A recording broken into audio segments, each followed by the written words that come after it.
And a welcome here to Wake Up Call with Dan Tortora, where sports truly meets that thing called life. Appreciate you being here on Wake Up Call with Dan Tortora with us Monday through Friday between 9 a.m. and 11 a.m. Eastern Time. It means the world to me to have you here on the broadcast. And as we are here inside the Great Lakes Honda City studios, I want to thank you for being with me in Italy, where we broadcasted live from Roma, as well as the Isle of Capri. And we did videos as well from the top of a mountain overlooking my family's home of Maddaloni. And we were on site, on location, and this is how you actually say it in Italian. We were in Tortora. So it was a beautiful thing to be on the beach of a place that shares my last name and be able to talk with you a little bit and do some broadcasts there. So this is Italy week. WTF, people like, Dan, why are you wearing something like that? You're not a guy who's out here swearing and doing those things. No, you have to look at it closer. It's an Italian flag and it says, where's the food?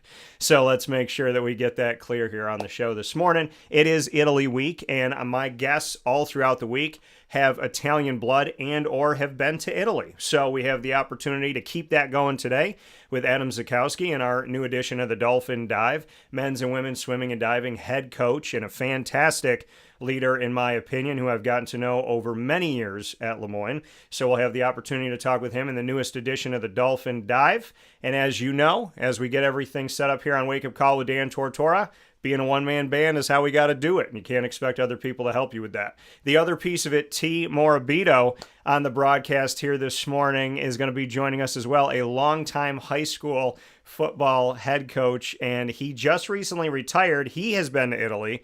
He was following my trip and giving me some tips on what to do in Italy, and T will be joining me in hour number 2 here for Italy Week. So, inside the Great Lakes Honda City studios as we get started here, Mr. Zaczkowski is here with me, and I proudly bring him in picture. How we doing? Morning, Dan. How are you? I'm doing wonderful. I'm doing very well. And Adam, you and I have to say this to you, and maybe it's just because I was, out of town and it's been a minute since we've seen each other, but you know that you are missed. And not only that, but we owe each other a meal. It's been too long since our last meal. So is it fair to say that we can break, now that we're, in Italy week and talking about food a lot, is it fair to say that we can get a meal sometime soon? I think it's time to go down to Little Italy and get us some dinner and catch up face to face. I look forward to doing that soon. Yeah, I absolutely am excited about that. First and foremost, the most important things, how is the wife and how are the boys right now? The boys, Aaron is doing wonderful. I appreciate you asking. Yeah. We actually were able to do a little bit of a family vacation down to Myrtle Beach during the April break, right on Easter. So we're down there for Easter. And then Aaron is doing well, and the boys are doing well, growing like weeds. It's kind of crazy that, their school year is almost ending already. And my oldest is actually going to be going on a class trip to Moyne for a play up at the theater, and so he's excited to come on campus and see Dad where he works. So I'm excited to have them here. Yeah, and it's funny because when I think of the boys, I think of when you were out of town and there was a swim meet going on and they were watching, and I think they were like sitting on the table or sitting under the table and watching the meet on a computer. And it's just, that's what I think about when I think of them. And like you said, they're growing like weeds. That picture, they were so tiny back then. Yeah. Well, Noah's swimming on a local swim team now, so I get to be swim dad, and I do my best to not be coach Ad. I might be just dad. Yeah. And Owen, of course, is not quite. He's only 5, so he's not quite old enough to be on that team yet. But he wants to join the swim team too. So, the funny part is, Dan, when Noah went to his first practice, he was very nervous. And I'm like, "Why are you so nervous?" And he looks at me. He goes, "Dad, I can't swim with the college kids." So his first swim practice ever, he thinks he's going to swim with a bunch of college kids, and I'm like, "No, buddy, you're going to swim with a bunch of 6-year-olds." And once he got there, he was much relieved, but he was in total awe that he was going to go swim with the college kids. Yeah, and that's the thing is that's what they know, right? That's what Dad does. So they think if they're going to a meet, then they're going up against college kids. Listen, if that's the mentality that they enjoy swimming and they think that they're going up against college right now, then Right. hey, if that's what they're going to push themselves to do and that's where their thought process is, maybe we'll have two collegiate swimmers in the not too distant future. Hey, well, whatever they end up choosing, all I want for them is to find that passion in what they choose and excel in what it is that they settle on. And that's kind of the mantra at the Zaczkowski household. Yeah, and I appreciate that, and that's a good parent. Somebody who doesn't say this is what you're going to do, but instead says find your passion and then chase after that. Adam Zaczkowski here with us this morning, Lemoyne men's and women's swimming and diving head coach, and we're talking Italy and Italy Week as well as the sports world. Before we get into Italy, I want to go back to the season because I've had the Mhm. opportunity, obviously, to cover the men's and women's swimming and diving teams for the past 4 years. And you and I have gotten to talk throughout this. And obviously, the coach that you had as your head coach, got to speak with him before you took over as head coach and got this awesome opportunity. So, as you reflect on this season and year two inside of the move to Division One, what can you say about reflecting on 2024-25? We had a seismic shift in attitude this year. Um, I think the first year in Division One was a big wake up call, and that there's no easy races. There is a level of grit and determination that we just hadn't seen in the Division Two ranks. Um, and so we really kind of attacked this year in a different way, because everybody had that year and everyone knew what was to expect, and because of that, our freshmen who are soon to be sophomores kind of came in under a situation where they were expected to train and swim hard every day and dive hard every day, and that level of intensity carried throughout the year. Our men's team, we arguably were the fastest men's team in Moyne College history. Yeah. In terms of we broke every relay record, um, two free, two fly, one breast, two breasts, and so uh, individual podiums, first time in program history. Um, just a different level, and that breakthrough at Canisius in in January really was that catalyst to keep drawing and keep pushing. On our women's side, we had the ability to really grow and develop and the intensity and I think our women are really set to be a force next year, unlike anything we've seen before as well, just because of the fact that they are hungrier than they've ever been. We closed out spring training earlier in the week, last week, and I already have people asking me to see if they can get in the water this week, and like, there's some rules about this, but you know they want to go and they want to keep going, and we've never really seen this before, and it's a testament to their owning their own career and owning their own pathway. And so, sky's the limit. Future's bright. I can't wait to get back in the water on August 25th. Yeah, like you said, I mean, finishing spring training and they just want to jump right back into the water. I mean, just what that means to you that you push them, you're asking a lot of them, and their response to you is, how can I get more? Yeah, it's more. It makes it. Listen, there's nothing easy about what we do, but it makes it wanting to come to work every day, wanting to come to the pool and train.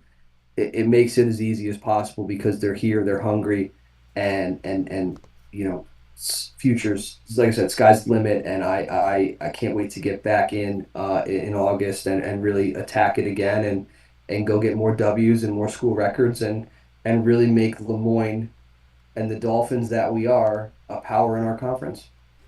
Yeah, and then when we look at the NEC, what have been the takeaways for you in the Northeast Conference as there has been this transition from D2 to D1?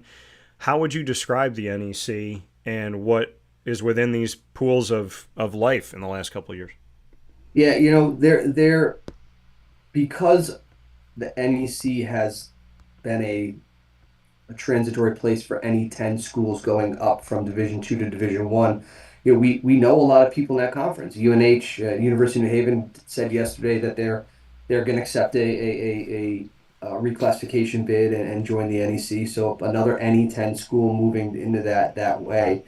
Um, so because of that, I mean, yes, there's been long-term NEC members, but we kind of know what we're looking at here. And now we have another year under our belt, and we know what it takes to make finals. We know what it takes to win. We know exactly where we have to be.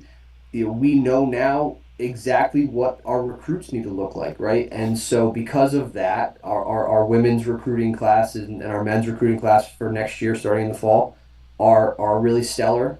Many of them are going to be immediate impact swimmers and divers.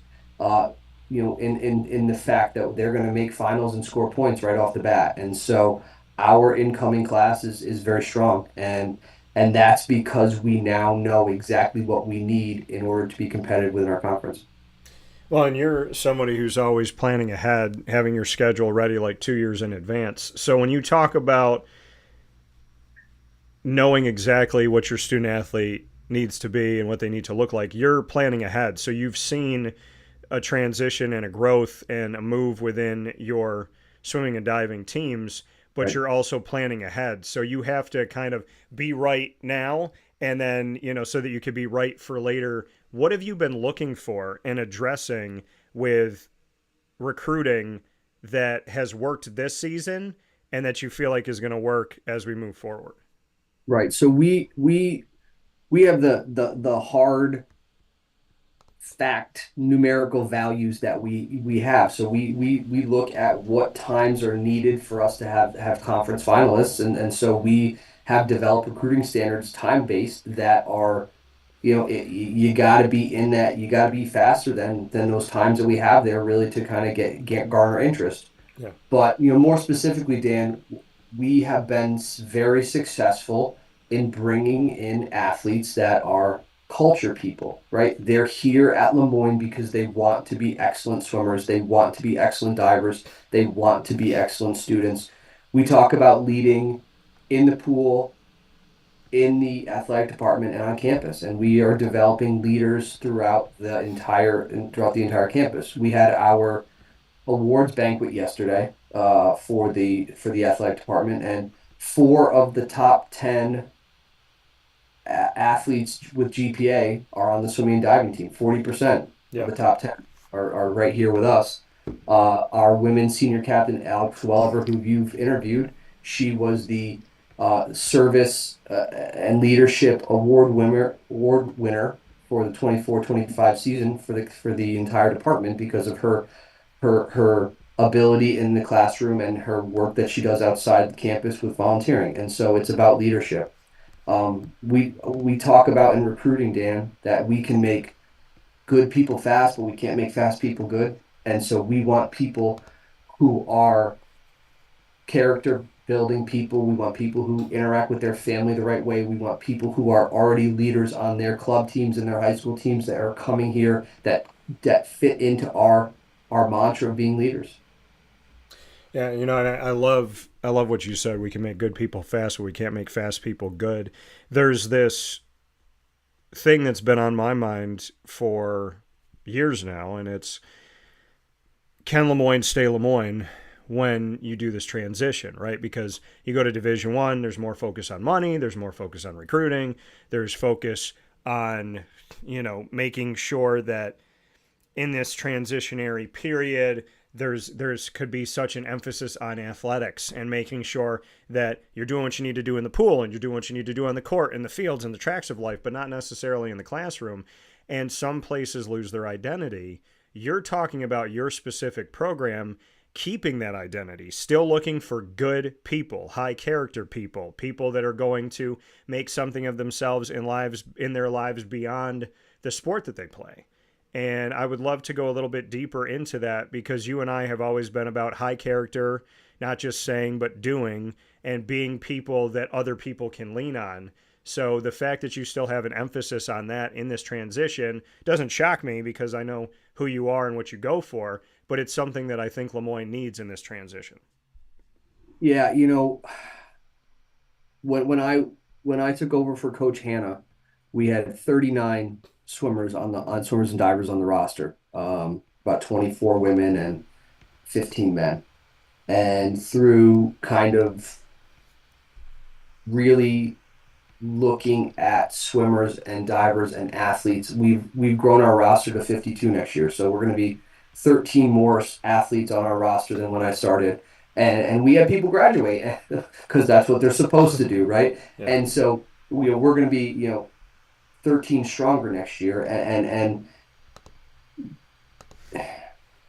that's because we've been able to identify these athletes and these people, and starting with character really, I think, separates us in the marketplace, because it doesn't matter how fast you are. It really doesn't. I mean, yeah, there's a minimum that we have, don't get me wrong, but the reality is, if if you are holding the door for your mother or father when you're on your recruiting visit here, it makes a difference. If you're, the way that you present yourself makes a difference. The way that you interact with our campus folks makes a difference. And all of those things lead to having high quality recruits and high quality student athletes, because if they are like that when they're here and they are like that on their overnight visit, then they're going to continue that level of politeness and morals and ethics. And that's what it is. And I can't control what the school does. I can't control what the athletic department does, but I can control the character of the people that we bring in on our 52, and yeah, we're trying to still grow. We're trying to get, NCAA is talking about roster caps and all that kind of stuff. And we've been tasked to kind of match and meet what the roster caps are going to be with the NCAA house settlement. And that's okay. We'll get there, but we're not going to get away from our bedrock foundation of politeness and quality individuals and morals and ethics, because that's what's going to continue to drive our program to the heights that we're looking for. Yeah, I mean, and you alluded to it just now. You said, the roster caps and the things in the house settlement, we're not going to take bodies just to take bodies. And what I've realized in place, I mean, I worked at Disney for years. We had such high character and high expectation, and then Disney hired bodies that had a pulse and had a social security number, and then all of a sudden the customer service went down. The guest service was atrocious. I can argue that it's not necessarily come back up since they did that, because there was a time where, like, Universal Studios, their service was awful, but the rides were good. And then Disney had this great service, great rides. And then all of a sudden Universal was like, hey, if we hire some people that are nicer and some people that say hello and some people that actually, like, come out to you and say, would you like us to take your picture or anything like that? It's not that hard to make a couple tweaks here. And they just kind of overtook it in a big way. And so when you said that, that really made me think of that moment for me in my life personally, where you don't just take bodies. You don't just bring people on for the sake of bringing people on. I don't bring on businesses that I don't trust, that I don't shop at or go to. To me, I think who you surround yourself with speaks to your character, not just theirs. So I love the fact that you said, hey, we know the caps and we know kind of what the expectations are from the house settlement, but we're not just going to take a body to take a body. We need to stay consistent. Right. We can't. I mean, I think when you get desperate and you fill to fill, I think that's when your identity goes away. I mean, I'm sure that the school wants me to put as many people as I can in there, and we're working on it. Don't get me wrong, but we have to put the right people in, right? Because we can't put people we can't take liabilities, right? We can't take people who are not going to be academically where we as a program want to be. Our women's team has the highest GPA in the school, and we take a lot of pride in that, and we are going to maintain that, and that is going to be a differentiating factor that we have here. Our men's team is very close to the top as well, and so we're not just going to take people because it will break our culture. It will break all the positive things that we've moved towards. It will detract from that, and it's not where we want to be. Well, and I can tell you from being in the Jacksonville Jaguars locker room in a 53-man roster, there were 5 guys in that locker room, and it only took 5 to start to break that culture. So, I mean, when people say, well, if the majority is good, but we just got a couple bad eggs, what do they say? A rotten apple ruins the whole bunch. Yes. So, I do find that to be really important. Speaking of rotten apples, I'm going to flip the script here and talk All about right. some fresh food. And that's the fact that I just had the opportunity to be in Italy. Here's the Yes. crazy thing: my stomach for a couple weeks before Italy was going through a lot. I had a bunch of tests done, couldn't figure out what the heck was going on with me, and I was in pain in certain instances. I go to Italy, stomach hurt a little bit in the beginning, and I start eating the food. I was eating pizza, pasta. I mean, I was eating stuff that I eat here, but all of a sudden, stomach stopped hurting, body got calmer, things were better. And so obviously the ingredients are different over there. There's a lot to it. But you've been to Italy, I've been to Italy. I could live inside of a margarita pizza from Napoli. So I'd love to get your thoughts because I know you said you've been to Rome and you've been to Yep. Florence and a few other places. So when did you go and what do you remember of the trip? Well, with a name like Zaczkowski, you can't really say you're Italian. It is what it is, you know. It does I end don't in I a don't have vowel the though. It does end in a vowel though. that's okay, right? That and, in my not so olive colored skin tone, right? But it's okay being Polish. It's okay. It's everybody else isn't Polish. That's what it comes down to. But um, you know, uh, uh, without getting political, I think that there's some talk in the United States about additives in our foods and Yeah. the Make America Healthy movement and what we're talking about with taking dyes out of food. I think that there's something about that. I think that it'd be if you look at the food structure in Italy and in Europe, the additives are just simply not there. Yeah. And athletically speaking, food is an important thing for what we do, and having high quality nutrition is what differentiates athletes and putting the quality food in to your body is what makes the difference. You you need to have that good energy in order to kind of make yourself better, right? Your brain, your muscles, all those things. So I was in Italy probably about 10 years ago before kids. That's how it goes. And we spent time in Rome, Yeah. the Eternal City, and Vatican City. Spent time in Florence, and then also did some agro-tourism up in the Emilia Reggiano region, where we went to Parmesan, a farm that made Parmesan cheese and a balsamic vinegar producer, and also went to a place where they did um, the prosciutto ham, Parma. So, also we were also blessed enough to go to Assisi, and we went to the tomb of Saint Francis of Assisi as well. Well, I'm gonna because I know you said you went to Vatican. So here's the crazy thing. So we planned the trip obviously before the Pope, God rest his soul, passed away, Yep. and so my dad was like, are we going to be able to do this? We're going to be able to do the Vatican and the Sistine Chapel. Now, here is where I tell people all the time that God comes in. Now, God found me on this trip, as he always does, every single day. My favorite number is 21. It showed up all over Italy in like just random places. If we go to the train station, what train track are we on? 21. We get off the boat in Capri, what dock do we have out of every dock? 21.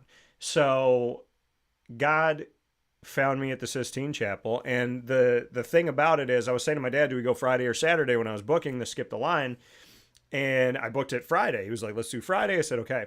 They told us after the fact, if we had not done Friday, we would have been locked out of the Vatican because of the conclave. And so we actually got in like right before everything closed down. We go to the Sistine Chapel. And so got in that and making sure that we got in. We get to the Sistine Chapel. Of course, my name is Daniel. Saint Daniel is very important to me, and I know pieces of his story which connect to a lot of things in my life. I feel the lion's den in a lot of ways, and being an interpreter of dreams, and God spoke to him and kind of talked to him through dreams and whatnot, and I feel that too. So I walk into the Sistine Chapel. I'm paying no attention. I'm not looking up yet because I want to get to a spot where I can get to the middle and look up. So I'm walking. My dad's next to me. I walk toward the middle. I turn around, I look straight up. First thing I see, I'm directly standing under St. Daniel, Yeah. and had no idea he was there. Had no Hmm. idea, because the only thing I know about the Sistine Chapel is the pictures of God and the Right. creation of man and all that. So I would love to hear your most memorable. I have a lot, but I would love to hear your most memorable moment of being there and being around prosciutto and balsamic and being around Parmesan and all that. You were incredibly spoiled. Good for you. I hope you smuggled some home. And I would also like to hear your favorite part of your trip. Yeah. So, it was such a whirlwind trip, and in fact, that there's just so much to see and do, and you could spend a week in each one of those major cities and not see it all. Um, but my fondest memories were of Florence and Brunelleschi's Dome and the De Medici family tombs and the bridge over the river. Um, it was just. I'm going to say the vibe of Florence was just more of what Aaron and I enjoyed in terms of the way this town felt, the city felt. Um, Rome was beautiful. Going to the Colosseum and recognizing, I mean, yeah, you see pictures of, but you don't realize how big it is, and somehow these Roman guys and girl. But these Romans, they built basically the size of a modern day football stadium 200 and 2,500 years ago. Yeah, with no modern technology or Yeah, cars or like any type of electronic anything. Like right. if they're Pulleys and ropes, right? right, they're I mean, using that's what we're ropes as talking about, pulleys. Yeah. right? And then you're around the government structure in Rome and the beautiful buildings that are where the Circus Maximus also is incredible to see what they how they did the chariot racing, and you go and look at the old Roman areas where they had the plazas.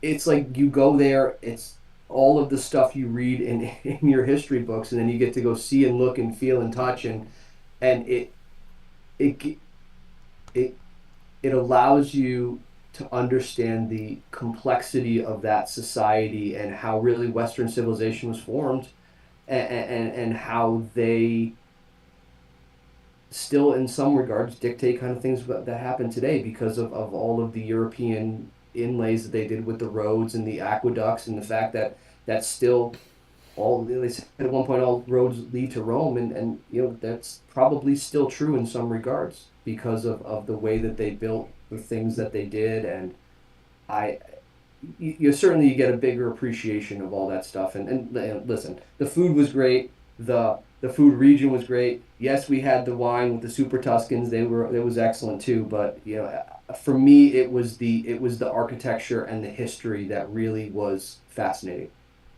Well, yeah, and like you said, I mean, you think about the Coliseum, and I shot a bunch of videos there, and I said I've been in a lot of stadiums and a lot of arenas in my life, and I feel very blessed, and at the same time feel like I'm just getting started. I have never been in an arena that has given me the reaction that I would get from the Coliseum. And it just, I mean, it's something that you see in movies. It's something that I've wanted to see for a long time. It was probably the thing in Rome, definitely the thing in Rome that I was most looking forward to.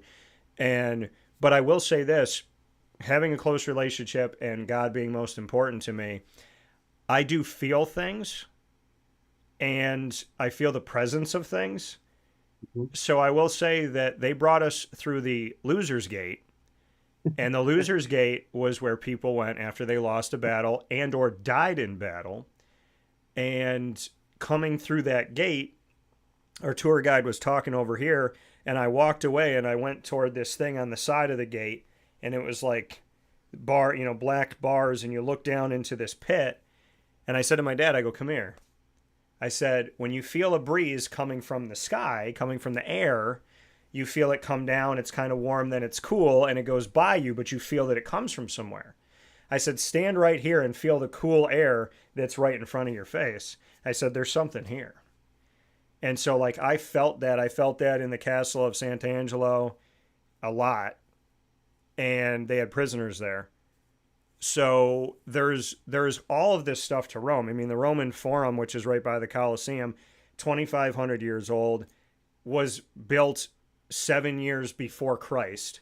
And I mean, you think about that. Jesus walked the earth. This stuff was built before that. And to think about, it took 8 years to build the Colosseum. And with no modern technology, it should have taken like 20. So, I mean, everything about it, and all roads lead to Rome. And, they called Rome the first worldwide internet, so to speak, the first worldwide, because because everything, they built the first, like, essentially they connected themselves to everything from Northern Europe all the way down to Africa. And like you said, the food is great and those experiences are great. But no matter how many times I walked by the Spanish Steps, I stopped.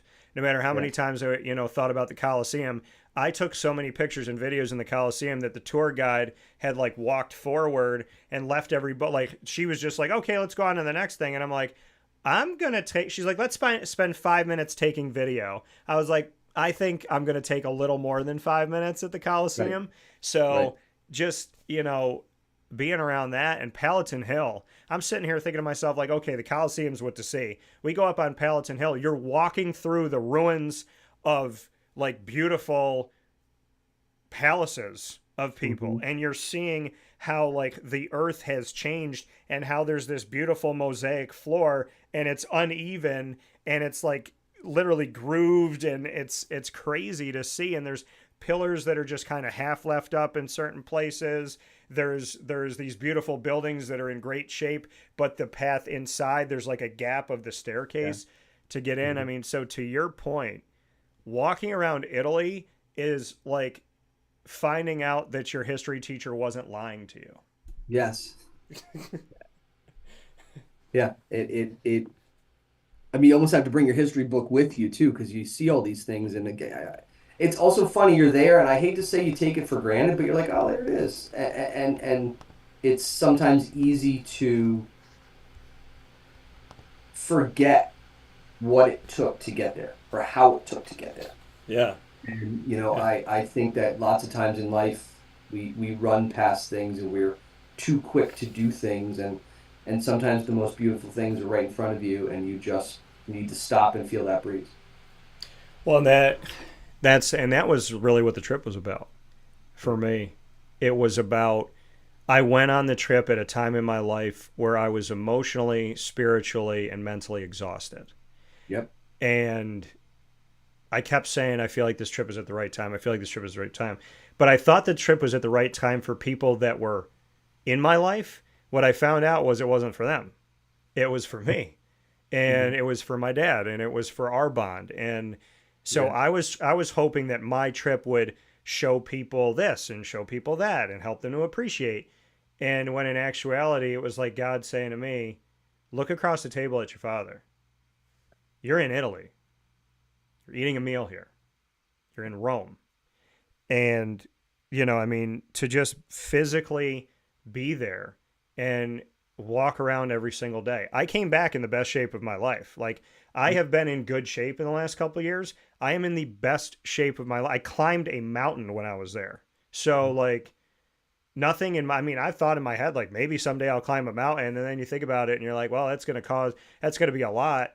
And then I climbed a mountain in Maddaloni that overlooked the town that my dad's family grew up in. So the first mountain I climb goes back to our history. And as I'm climbing the mountain, you're doing it to the Stations of the Cross.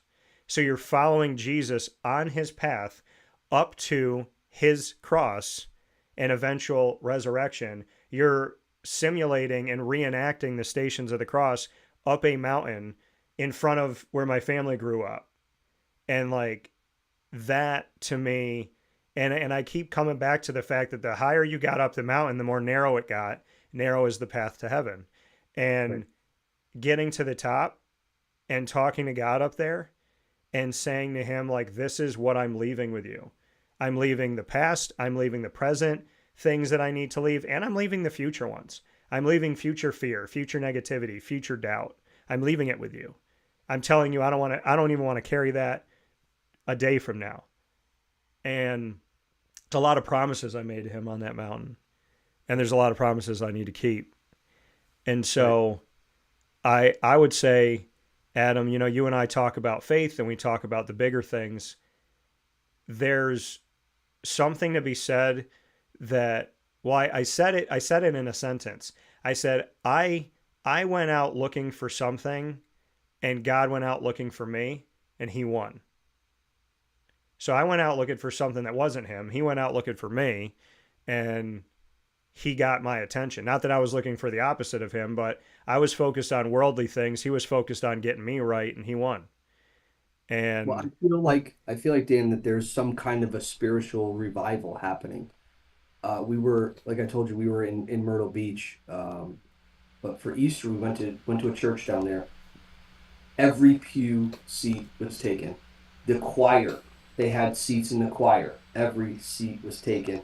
There were so many people around the church that you were standing 4 or 5 deep in the walls. And it was the largest church gathering I have seen in many, many years. And you talked about that breeze. There was a feeling of the Holy Spirit, right? And I was there with my family, and you got a little emotional because there's something more that's growing and brewing, and I don't know where it's going, but people are coming back to the faith, whatever faith it is that they have, and we had our mass yesterday morning for our athlete banquet, and we had 30 members of the swim team were there, and on their own volition, no poking, no prodding from me, but 30, yeah, and and the message was that there are things greater than you, and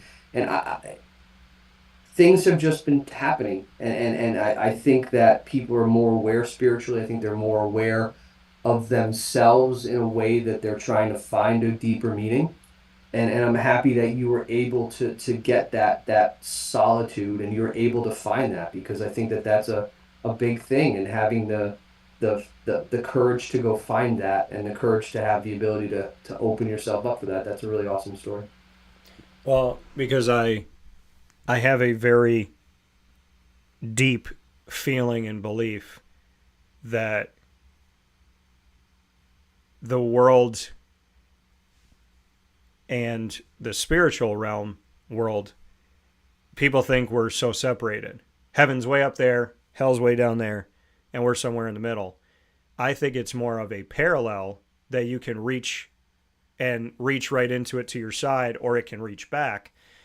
And I think that where we are right now, there's a lot of things. There's a lot of things that I think about why things maybe are happening the way that we're happening. But the only thing that I would say to people is the time to get right with God is now. And I think there's a lot going on. And I don't think that anything, if you know anything about God, nothing that he does is by coincidence. And so I think there's a lot to be said about what is happening. And if you are close to God and you feel like you've had a lot of spiritual attacks right now, please understand that there is a battle going on and you need to stay very true to God. And it's a lot of conversations I've had recently, Yeah. and it's the devil lost a long time ago. People don't understand that. And I tell people this all the time. I'm like, God won. God already won. God created Lucifer. Lucifer decided to do what he did. So, how can Lucifer defeat God created by God? The devil already lost. The only thing that the devil is trying to do to win is that when God sits down and has dinner with his children, the devil wants to make sure some of those seats are vacant. That's the only thing that he can take, is that he can take some of God's kids from the table. And so we just need to stay true to the fact that we want to sit at that table and remember that all of these worldly things and earthly things and sinful things and things that we focus on as a society are not going to get you there, and they're really not going to amount to anything. So you have to stay true. And there is a lot of truth that God, if you wonder why people are leaving your life and you haven't done anything to them, you haven't hurt them, you haven't tried to hurt them, if you've done anything, you've apologized. If you're wondering why people are leaving your life, there's truth to the fact that God will clear things out of your life that are not meant to be with you as you continue your road forward. There's a reason why you get up to the top of the mountain and there's not thousands of people there. There might be 13 people there. So, I want people to caution themselves on, well, if I'm being a good person, I'm following God, why am I losing people? If you lose people being a good person with a good heart and pure intentions, you're not losing them. God is removing them. And I've had to deal with that. I've had to come to terms with the fact that some people just don't want to be a part of your life. And you have to understand that when you do everything in your power to do the right thing and they don't want to be in it, that's God telling you they're not supposed to be. And that mountain was a lot of me having to realize that I'm 6 years older than Jesus was when he died. And I've spent the majority of those 6 years worrying about what other people think and why other people are not in my life instead of appreciating the ones that are. So I miss Italy, but my dog cannot get close enough to me, and she treats me like way better of a dad than I think I deserve. And that's a reminder to me of my why and what I aspire to be, to keep those close that care and to let the ones go that don't. Mr. Zaczkowski, it's time to play rapid fire. You get to ask me the first question. Oh boy, first question. Okay. Went to the Syracuse Mets game the other day. Okay. On the first. And I know you weren't around, but it was a real pitching duel, 19-8. The Mets lost. Yeah. What is going on with baseball and the fact that we are just seeing this? I don't know if it's better hitters, better hitting, or worse pitching, but where are those pitching duels, the 2-1, Greg Maddux style games where you nail biters? What's going on there? Well, I think there's a lot of things. There's a lot to what you're asking. And I think that one of those things that steps out to me immediately, why are those pitching duels not happening? Because they're not letting pitchers stay in games. And so, sometimes, where the no-hitter, the pitcher that's staying all the way through to the end, we don't see that a lot anymore because they don't want to do it. They want to control their pitch count. They want to make sure that they utilize them in certain places. They're trying to strategically say, okay, well, he's not good against lefties, even though he's got a no-hitter right now, so let's do this and that, whatever. They're not letting pitchers stay in, which I think is affecting things. And I think the Yankees would have won game 1 of the World Series, this past World Series, if Garrett Cole was allowed to stay in. So I think that's part of it. I think technology is part of it because there's so many things that can now help you. You don't need to have good eyes and good ears and good intuition. You just need to watch film and look at all these algorithms and all this whatever that they have for you now. So I think technology is a part of it. And I do think the hitters have gotten better. And in the case of the Yankees, hey, if you can change your bat to make it better, and it's not against the rules, I mean, people are trying to find ways around rules forever, and so I think there's something to technology. I think there's something to the bat. I think there's something to talent, and I think there's something to the fact that we're not seeing really good pitching duels because nobody lets their pitchers stay in anymore. My question back to you, if you could snap your fingers and go to Italy right now, where would you go and what would you eat? So before Anthony Bourdain passed away, he did a lot of work with obviously writing. He was a chef and turned into an author and then got on TV. But he went frequently to Italy, and he did a show in Rome where he ate something called cacio de pepe, which is basically Parmesan, spaghetti, and pepper. And he found this little quaint little place that he didn't want to disclose the location to because he didn't want, as he put it, like all of you to ruin it. So I would love to go back to Rome, obviously because of the conclave and the historical nature of that. but I'd love to go back to Rome and find a little cafe and have cacio de pepe. Okay. That's a good answer. It's a very meaty answer. I like that. What's your next one for me? All right. All right. I think you got the travel bug, brother. Where are you going next? It's a good question. Well, I know where I'm actually going next. Is I'm going down to Florida, which people know and you know is my second home. So I'll be down in Florida for a while, Okay. and yeah, I mean Florida's it's become a second hub of my company for Dan Yep. Tortora Broadcast Media, for Wake Up Call, for Do Diz with Dan, for a lot of stuff that we do. And my co-host for Two Mics No Filter lives in Florida, so yeah, I mean, I'm going to be trying to do a lot of things, seeing family. I will be going for Super Powered Pop, our entertainment show. I will be covering Epic Universe at Universal, and I will be Okay. going to their portals and transporting myself through 5 different lands. So I'm Hmm. excited to do that, and I'll be spending some time with mom. So that's the next trip. But I think the where would I go next? Probably Spain to see my family, Okay. and I really like, no joke, am kind of like calling my dad after the show and saying, okay, so next year we're going to Italy. Where are we going? Like, where, like, I just kind of, at this point now, I'm like, now that I've been to Italy, I kind of want to make that a reoccurring thing in my life. Absolutely. My question back to you, what's the greatest lesson that you have learned in 2025 up to this point?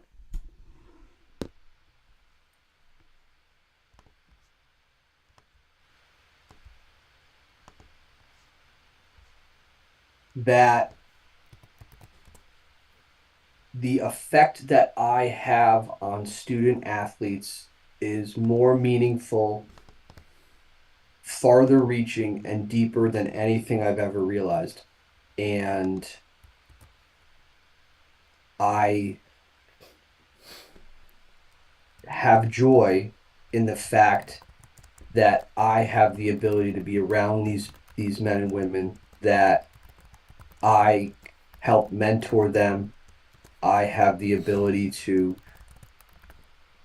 do things with them in seminal moments of their lives that not many people anywhere get to do. And that when we graduate our seniors, I always tell them, thank you for letting me be with you. Thank you for letting me coach you, because I have utmost respect for these people, and I have nothing but adoration for them. And so that's what I've learned in 2025. Well, I will echo that back to you this morning, Adam, and I will say thank you as always for letting me be with you and have some time here on the show today and always. The next time I see you, it will be for dinner. I'm All looking right. forward to that. And as always, God bless to you and Aaron and the boys, and I look forward to talking with you soon. Thanks, Dan. Appreciate the time to come on your show, talk with you, and I look forward to catching up face to face. Sounds good. Talk with you soon. Bye now. See you. That coming from Adam Zaczkowski here in this edition of the Dolphin Dive during Italy week. And for those of you that are waiting for Tee Murabito, the longtime high school football coach here in central and upstate New York, who has also been to Italy, he will be joining me after this fast break for hour number 2 of Wake Up Call with Dan Tortora. So for those of you waiting for T, I know we got a bunch of messages that came in. People said, I'm waking up. I'm going to be ready for it. So I know that they're excited to have Tee Murabito on the broadcast, and we'll be bringing him in right after this fast break inside of the Great Lakes Honda City Studios, where sports truly meets that thing called life. Thanks for being here for Italy Week, and always. Here's a message from Renee from Bryan's Landing, located on 6523 East Seneca Turnpike in Jamesville, New York. Open Tuesdays and Wednesdays for dinner, Thursday through Saturday for lunch and dinner, and Sundays for brunch. It's a lot like the way that my mom and dad ran their restaurant. We have put in place a lot of people that are family to us, very similar to how my dad hired people that were family to him. And then the tradition I'm carrying on is a lot of the items that are on our menu are my dad's. And he taught our chefs how to recreate his dishes. So I think that Tommy McInerney, who our executive chef is, to him it is an art. And I think that when he does create a dish, it's not just about making the food taste delicious, which is definitely our priority, but it's an art to him, and it's almost like his canvas on a plate where he just wants the colors to look great, and people love it because he takes pride in that. And Brian and I appreciate that. We want it to obviously look good and taste good. I will tell you, when we opened up, it was 6 weeks before COVID. And what was amazing was the community, our friends and family stepped up, and everybody did takeout. Everybody supported us. Our hearts were just so filled. So to Brian and I, obviously our friends come all the time, and we just have repeat customers in Jamesville, and I think people going to our previous restaurant in Green Lakes are making the trip to come to Brian's Landing to support us. And I mean, I think we have great food and a great atmosphere. So it's very, very important to us. Head to Brian's Landing, located on 6523 East Seneca Turnpike in Jamesville, New York, where memories have become recipes that are now meals to share with you. Tuesdays and Wednesdays for dinner, Thursday through Saturday for lunch and dinner, and on Sundays for brunch. And be sure to come out for live music Friday, Saturday, and Sunday.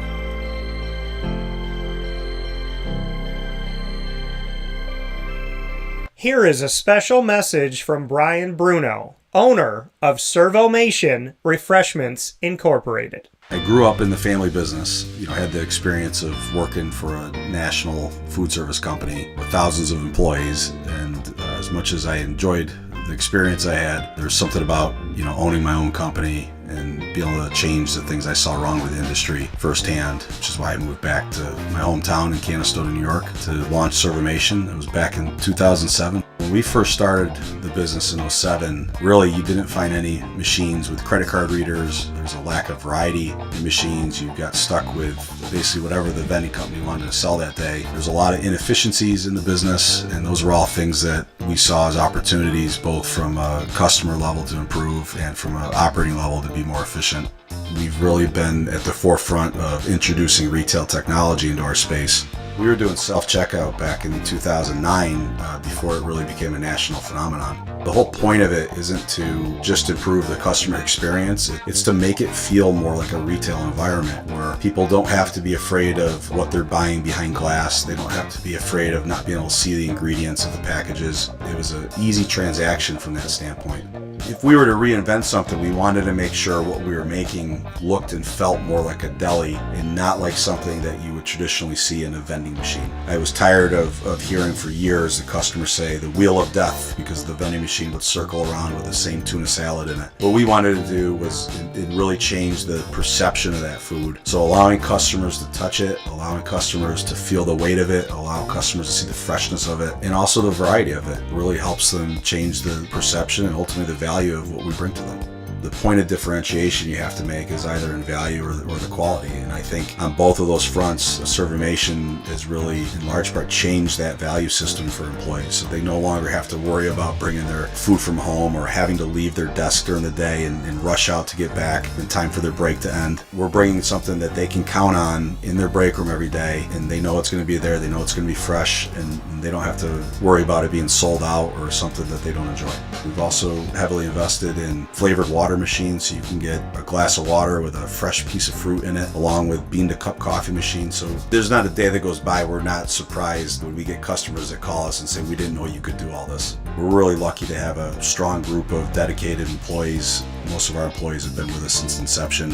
They're family to us, and people like doing business with people they like and trust. And I think the same thing goes for employees. In a day and an age where there's a lot of corporations that just look at an employee as a number and don't get to know them, that's just not the way I was raised or how I like to do business. So we're a little old-fashioned. We like getting close to our employees. We like knowing how we can help them. We like knowing how we can improve their lives, adjust their schedules, whatever it may be to help improve their quality of life. And we think in the end that makes for a happier employee. We're fortunate enough to have really grown over the last several years, and from Pennsylvania to Massachusetts to Connecticut, we really do have a strong connection, even though we're not in the rooms every day with these employees. There's not one single employee that we feel like we don't know, and certainly we know they can call us at any time, and they're definitely treated as family to us. I wake up every single day really excited to surprise our customers in a good way. The one thing I could tell you is I think that every one of our employees and every one of our customers will continue to be at the forefront of every decision we make. Find out how Servomation can help you and your business by going to servomation.com. And welcome back here to Wake Up Call with Dan Tortora, where sports truly meets that thing called life. We are inside of the Great Lakes Honda City studios, and Great Lakes Honda City coming to you on 7140 Henry Clay Boulevard in Liverpool, New York. They are open Monday through Saturday for sales and service, and we look forward to seeing you there. Let them know that DT sent you, and you can get a sneak peek of what's on the lot by going to GreatLakesHondaCity.com. With that being said, I'm going to bring him in here, picture in picture. We're going to do things a little bit differently here this morning with Mr. Tee Murabito. So he is here with me on the broadcast. I'm going to put him right here and right in my corner here. So T, how we doing? I'm doing great, Dan. Good morning. Good morning, and happy to have you here this morning. Happy to have the opportunity to get to talk with you here today and spend some time here together as we have the opportunity to share some stories about our time in Italy.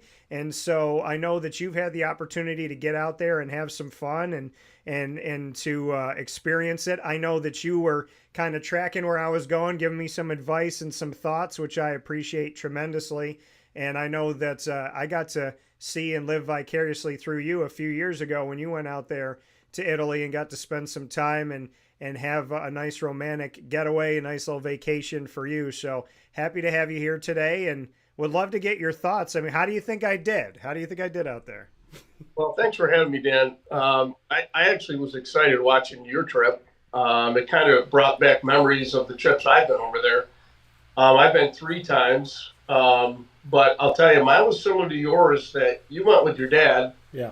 My first trip over there, I went with both my parents and my siblings and some extended family, cousins, some aunts. We went to Sicily and Rome our first trip. It was an outstanding trip. You're looking at things you only saw in books or online. So to see it right there in front, as you know, is incredible. It's a once in a lifetime, or in my case, 3 times in a lifetime to see these things. It's a must trip for everybody, whether you're Italian or not. Yeah, and to be able to go, and like you said, you went the first time around with both of your parents. I mean, bring me into that and just what that experience was like for you to be with your parents. Because like you said, I mean, I got to do that with my father and got to see, what that was like to be there with dad. But what did that do for you to be able to have that with your parents? Well, going over there, my family's from Sicily, and we were able to go to the actual cities that both my grandfather and grandmother were born in.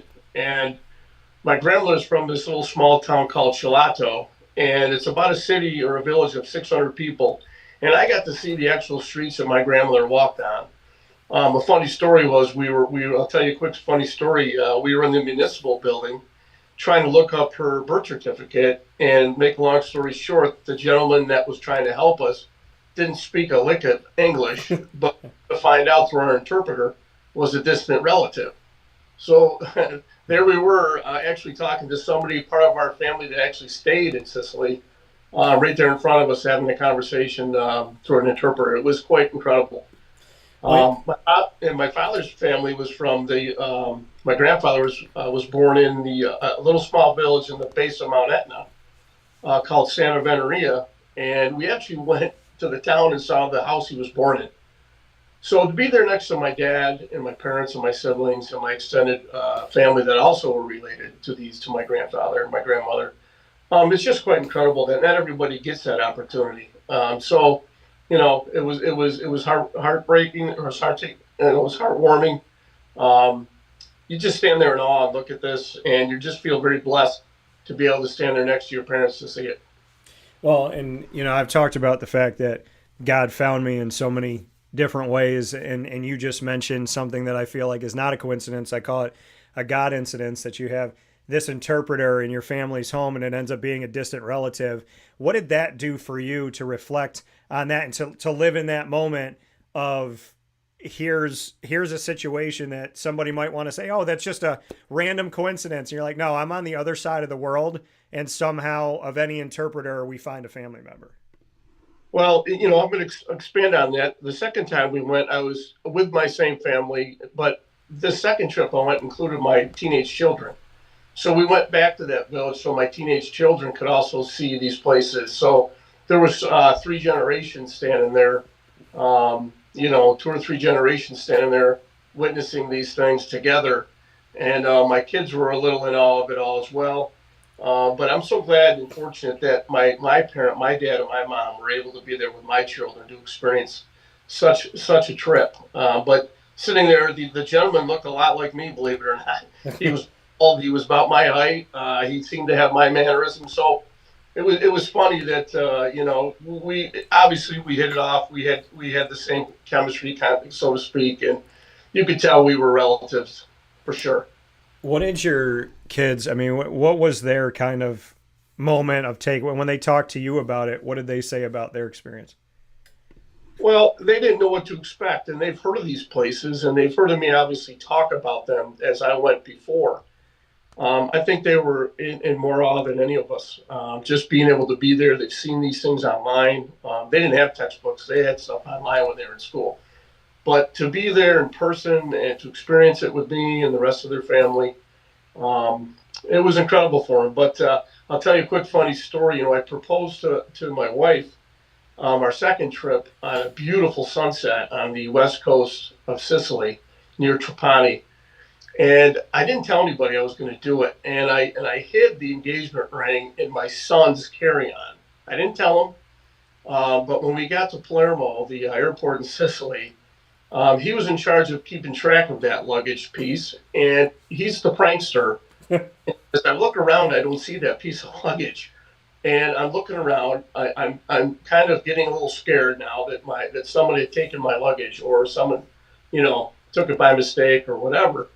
And then he starts giggling and says, "Here it is." So he didn't know what was in there, but I wanted to throttle him at that moment. I'll be honest. I wanted no idea that there was an engagement ring in that piece of luggage. And so, they found out that first night we were there. It was a beautiful sunset, and I had to take advantage, and we had a great time. So, like you said, I mean, the first trip, mom and dad, second trip, go back with your parents, and you have three generations, right? And then you have your kids there, and this is where you propose. Bring me into, did you know, like, I want to do it at the beginning of the trip?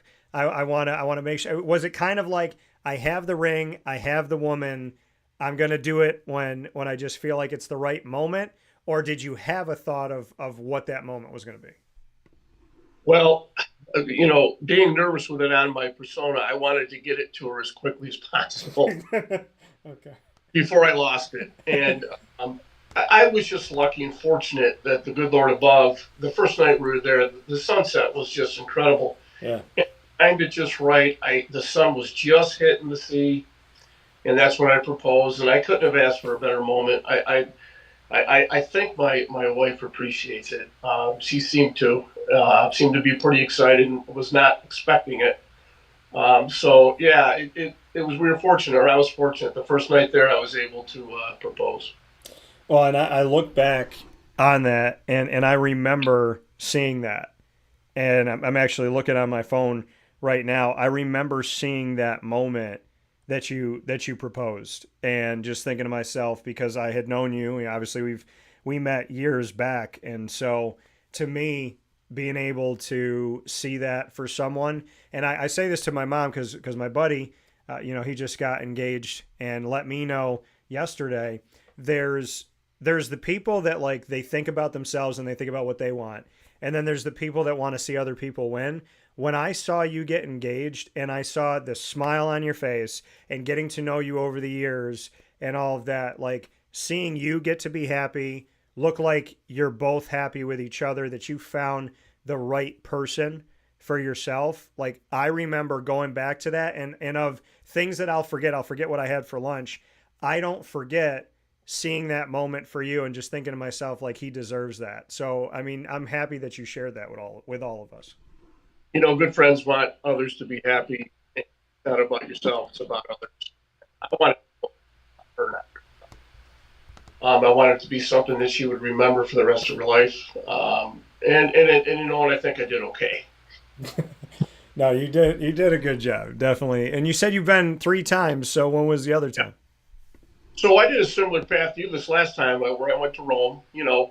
And if you get there, you got to see the sights. You got to see the Vatican City like you did. You got to see the Colosseum. You got to see, the Pantheon. You got to experience it. You got to experience the gelato. Then we went down to Naples, took a train to Naples, spent a little bit there, but then we got a ride to the Amalfi Coast where we spent 4 or 5 days there. Just it's like heaven on earth. Just the views, the water. We did go to the island of Capri, just like you did. Swimming in those blue waters is just once in a lifetime thing. You got to do it. I like the gelato, but I tried to. I think I gave you a hint. Get the lemon delight down there. The locals tell you that's really the dessert you get down there is the lemon delight. So it was awesome. So yeah, our trip was very similar to your last one, and I was kind of living vicariously through my trips. But I will tell you, and you will probably agree with this. On your plane ride back from Italy, you're already planning the next one.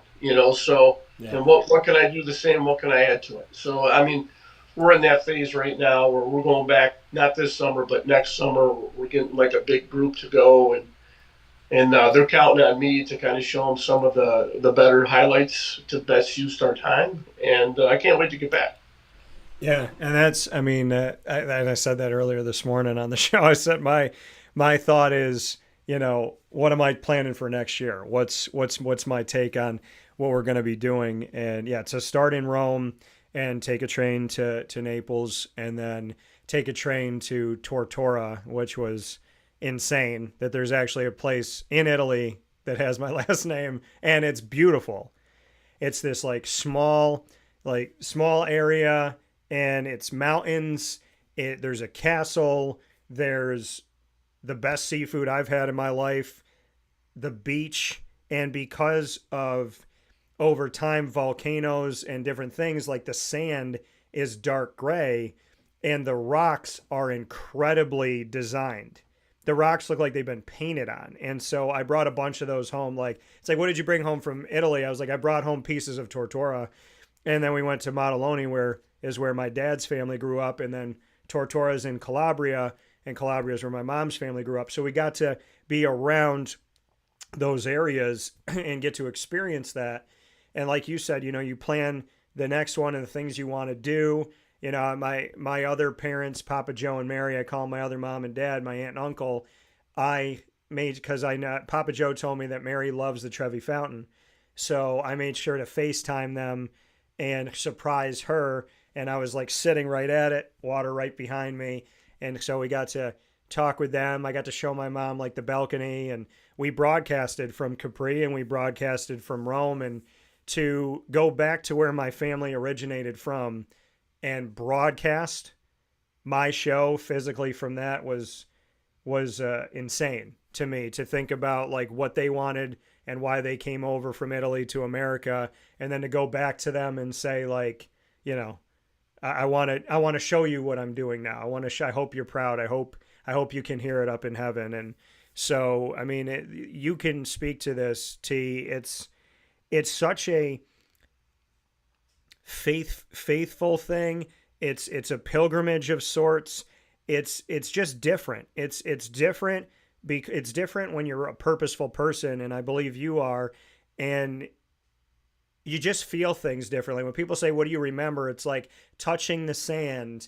It's getting to the top of the mountain in Maddaloni and going through the Stations of the Cross up Jesus's path. It's seeing how narrow the path is to heaven and narrow the path was up the mountain. It's finding those rocks in Tortora. It's putting my feet in the water there. It's looking at my dad the first night and seeing in his eyes, we're here, Pop, we made it. I'd love for you to speak to that in your life, just how this really is a pilgrimage, and especially to an Italian that has heritage there and a connection to it. I don't know if you felt this way, but it's like you touch the sand different, your feet touch the steps different, and you smell the air different, at least in my opinion. Well, and throw that in with you're walking in the same street, breathing the same air. Wow, beautiful, unbelievable view. You take a little longer looking at the view. You're smelling the air. You're just all your senses are highlighted when you're over there. Everything tastes better. Everything smells better. Everything feels better. It's an incredible thing how, you can be looking at things that were built hundreds of years, sometimes thousands of years ago, and they're still standing. Yeah. And just, that it becomes very, it just becomes very incredible to you internally that you're sitting there and you're actually looking at these things. And I was blessed that, I'm looking at these things with my extended family and in many cases my kids as well. So, not everybody gets to take this trip with their kids or their family like I have. I've been very fortunate with that. But yeah, I get it. When you were standing there with your dad and, you're in the town that had your last name, I thought it was incredibly cool that you were able to stand there and take it all in like I did. When I went to the 2 villages in Sicily, I knew exactly what you were thinking. And I knew you were loving every minute of it as you should. And your dad next to you. Well, how cool is that? Yeah, and T, I mean, we talk about journeys and we talk about, our history and getting there and going back to that. You and I met, and this is an interesting time that we're talking is you've been coaching forever. Yeah. And you've now stepped away Yes. from coaching high school football. What went into the decision? And just bring me into kind of where you're at, because we talk about the deeper things in life, and Wake Up Call is where sports meets life. We met with you coaching football, and now this is the first conversation we've had where you're not doing that. Well, out here in Mexico, my whole career has been out here, 34 years. First year, I didn't coach anything. Finished my grad work, that kind of thing. And ever since my second year, 1991, I was coaching football, Mexico football, straight. That's 33 years straight. Yeah. Modified for a little bit, the JV, and then I became the head varsity football coach in 2003. So the last 22 seasons, I've been the varsity head coach. And I'll tell you, if you're doing it right, and many of the head coaches in high school football tell you are doing it right, what people don't understand, it's a year-round thing. It's a year-round commitment. It's a year-round things on your mind, year-round meetings, year-round fundamental sessions, year-round everything. When you're the head guy, I kind of spend some more time with my family, spend some more time doing some things I like to do. Yeah. Fall is my favorite time of the year, and let's face it, football goes till about November, first week of November, if not more. And I'm not getting any younger. I want to do some things. You went to Italy in a time where the weather, the temperature's a little more easy on the body. I've gone in the summer because of my teaching and football schedule, and where it's about 100 degrees every day. So, yeah. I'm thinking about maybe finishing at the modified level where my career started, just to enjoy it, just to help mentor the other coaches, and not have this static, I'll call it, on my brain, and I could just take a deep breath of fresh air and just enjoy the coaching and not have all the elements of the program on my shoulders. And I can just go back to enjoying coaching football again. Not that I didn't, but there's always that heavy static in the background that people, unless you do this gig, you don't quite understand. Well, and you talked about that, the static, and I say sometimes that, I'll feel my ears are plugged. If there's a lot going on in your brain, yeah, I get that sense of a heavy head or cloudy, or you feel pressurized, so to speak. And a lot of people don't see those elements, right? They don't see those things. They don't see the amount of work that goes in. I have some people that are like, hey, you own your own business. So you just wake up in the morning and go to your studio and do your show. Must be nice that you got that life, da da da da. And it's like, you have no idea the things that go into doing this and living in the sports world. And I remember a coach said to me, an FBS coach in college football, he had just come through Detroit. I was flying into Detroit. And so Detroit was like his midpoint. It was my midpoint. We had just missed each other. Still friends today, Joe Adam. And so I called him, and I think I was sitting having some food, and we were just talking, and I was like, yeah, I was just there. And he's like, oh, that's too crazy. I was just there too. And da, da, da, da. And I said, how's life? And he's like, well, I'm recruiting. I'm doing this. I got to be here. I got to be there. I got to be this. And then he paused and he said, well, you get it. Like, you know this life. And that's what I think a lot of people don't know, is that coaches, broadcasters, student athletes, like, if we're chasing it the way we're chasing it, there's always something for us to do, and we're always going. You know, when I went to Italy, I planned out almost all of my shows ahead of time, got everything ready, did twice as much work so I could go, and then we did 2 broadcasts from Italy. So I didn't miss a beat. And so some people, when they go on vacation, they go on vacation. I had to pre-do to go on vacation.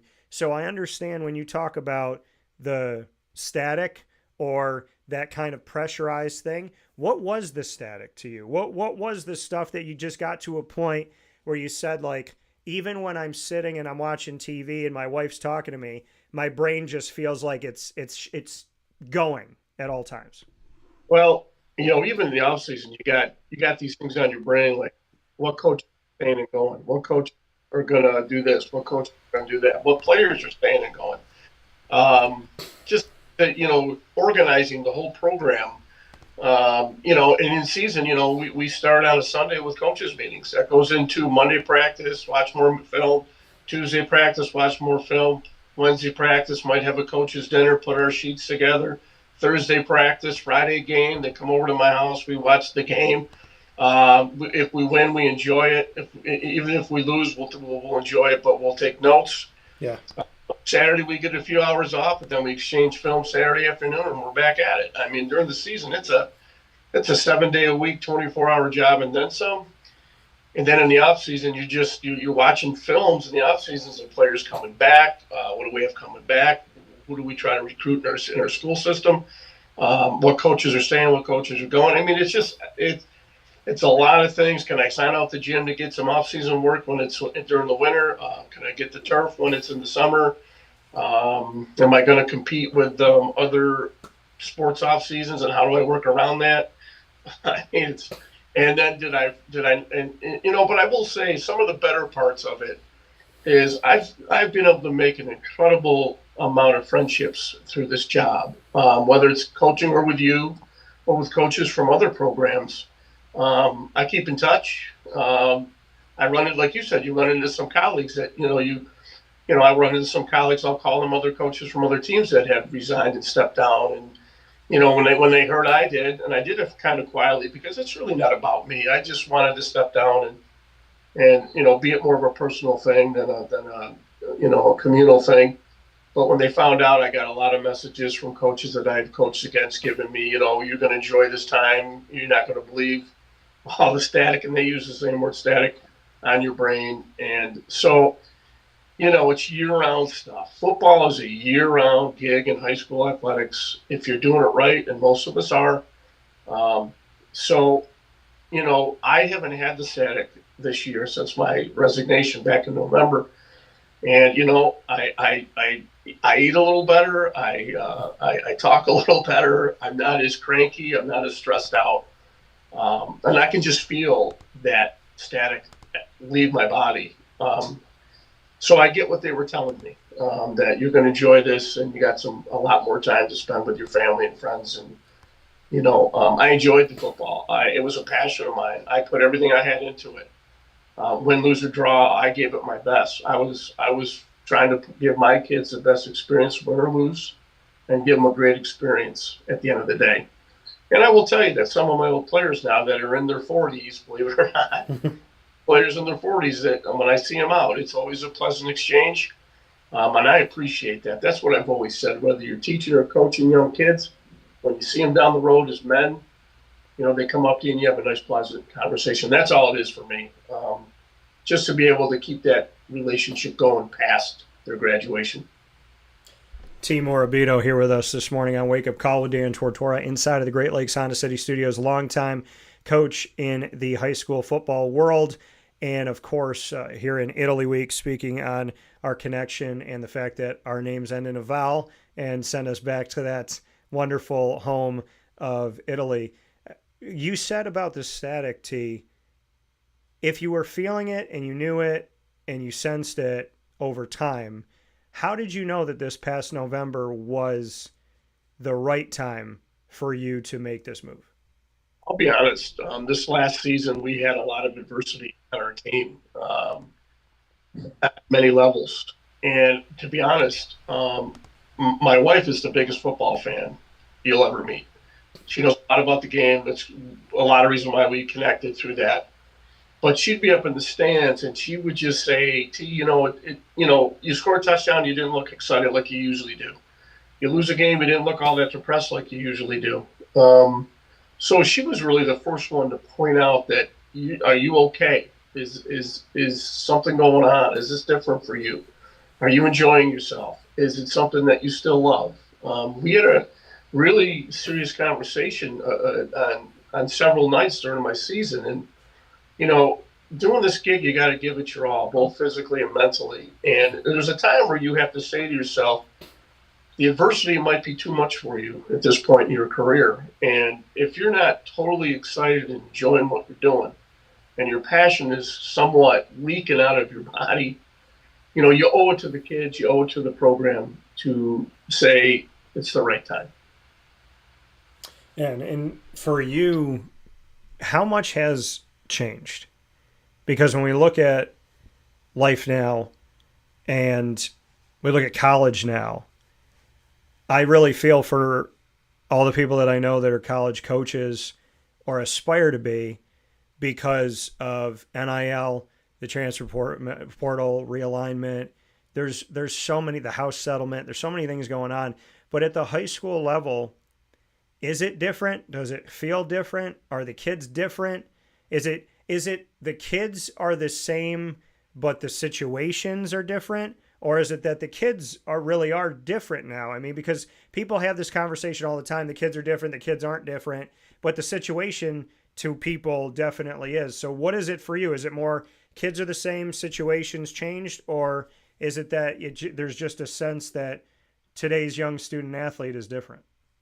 Well, I'm just going to say I don't know what other schools are experiencing, but in my district, what I'm seeing in my program was that kids were way more distracted with things now in today's world. Way more distracted. They got their phones, they got this, they got that. COVID didn't help because the kids stayed home. They didn't get out much. Some of the kids got used to being home on their phones, on their video games. It did have an impact for sure, and I'm sure it had an impact to some level everywhere. But our biggest thing here in Mexico, what I've witnessed, is that there's just a lot of distractions for kids today to be doing other things. Football's hard work. To get better at a sport, let's say like basketball, how do you get better? You go play more basketball games. That's fun. In football, how do you get better? In our off season, primarily we get in the weight room. We lift hard, heavy weights 4 days a week. So, to be people don't see all the behind the scenes that makes a good football team. They just see the Friday night or the Saturday afternoon game, but they don't see all the work the kids put in, the coaches put in, that gave that opportunity to be that successful and that competitive. So my thing is today's kids have way too many distractions, way too many other fun things to do than to be in that weight room 4 days a week, which is hard work, going to fundamental sessions that we do from February right on until our season starts, which that could be a commitment of 2-3 nights a week on the top of the weight training. So, we're asking a lot of the kids, and that's what you need to be successful in football. You can be mediocre and be okay if you don't do those things. Yeah. But, I was in this gig to win every football game. I prepared to win every football game. And you had to win, and we called it you win in the off season. Some of our games were won in June and July because of the work we put in. So, the attendance at those things have been, up and down, different from the past. Attendance up and down in the weight room, attendance up and down in skills and fundamental sessions, attendance up and down in rejoining the football team. Our student bodies, the population of our school district has gone down, so we're trying to draw from a much lesser group of kids. So there's a lot of layers to this, and I'm at the end of my career. And like I said earlier, sometimes you got to be true to yourself and true to the kids and true to the program. And maybe a younger guy that's starting out, that's got a lot of energy, that got a lot of passion, that is, more closer connected with the kids, could have a better outcome. And you know what? I've seen that, and I'm okay with that. I'm at peace with it. And like I said, I'd like to end my career at the modified, mentoring our coaches, helping them along so that they can improve their coaching credentials exponentially rather than slowly. And I'm willing to do that, and that would make me, on my way out, that would make me very happy to be able to have that opportunity. Tee Murabito here with us on Wake Up Call this morning. Addison Bowman sent a message in and said, Tee's the man. Never had him as a coach, but was a great teacher and person in school. So getting that love. By the way, Tee, when I put out that you were going to be on the show, I had people write me messages like, oh yeah, I'm ready. I'm getting up in the morning for this. I can't wait. What does it mean to you to have that support and to know that it's not just because you were a football coach? Because now that you have stepped away from that, you still have it. Some people, I think, they think if I wasn't doing what I was doing, would people still love me? Like if somebody stopped, let's say Robert Downey Jr. just stopped acting, would people still want to be around Robert Downey Jr. or do they only want to be around Iron Man? To know that you have the support post making this decision, that they didn't just see you as a football coach, what does that mean to you that people get excited when they know that you're going to be on a show or you're going to be doing something or they see you on a trip? Just what it means to you that they care about Tee and not just Tee the football coach. I read somewhere that, that old question, the journey to destination, important. Somewhere that it's not really either, it's for the people you put yourself to. And I've been very blessed that I've had this opportunity, that's just who I am. I try to make connections with people. I try to make positive relationships and carry them through.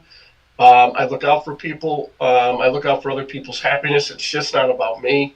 I try to expand my circle of friends as much as I can by being, a good person, a loyal person. So when I see these people, as you say, writing in, it just reaffirms that what I'm doing is really making connections with people. They see me for a positive person in their life. And that's my goal, to be someone that they can connect to on that level. To have old students and old players, like I said, that's really the key for any teacher or coach down the road, that you run into these kids now that they're adults, grown men, that they say these things and they come up to you and they have positive interactions. That's really what's in it for me. It's not about anything other than that. It's not about wins or losses for me at this point. It's about the connections I've made through my career, both coaching and teaching, and seeing people, eager to get on and support me. Obviously, that's one of the greatest accomplishments you could get as a teacher or as a coach. And for you, Tee, I know you said you want to finish at the modified level. Is there anything else in this new chapter for you that you're looking forward to? Well, my family laughs when I say this. I'm past 50, so I'll say I'm on the back nine of my life now. And I've changed my way of thinking. Is you don't die once, you don't live once, you die once. You live every day. So since I've made those changes in my thought process that you only die once, I'm living every day. I'm trying to soak in every minute I can. And now that I don't have the commitment of a varsity football coach, I've been taking a lot of time to go out and enjoy myself, doing things that I never had the time to do with friends and family, or just relax and have time to do that. So I'm actually, I find myself much happier. I find myself much more relaxed. I find myself with more energy. I'm just looking forward to this next chapter to spend with my family and friends and my wife and kids. So I'm going to make the best of it for sure. Yeah, I think you and I should just go to Italy next week. Hey, I wanted to ask you, when Yeah. you were in Naples, did you get the piece of pizza in Naples? So Naples, obviously the home of pizza, the birthplace of pizza. We went to a place in Naples right by our hotel, and again, God being God, we could have been anywhere in Naples. We end up at this one hotel. We get out, we decide to go to the left, and we just walk right down the road, and here's Social Pizza. I had the best pizza I've had in my life. Their pizza margherita, I got it 3 days in a row, T. Like, I ate at other places, but I got it 3 days in a row. And I also got it because the women are absolutely beautiful in Napoli. And in order to get the pizza, I had to wait outside.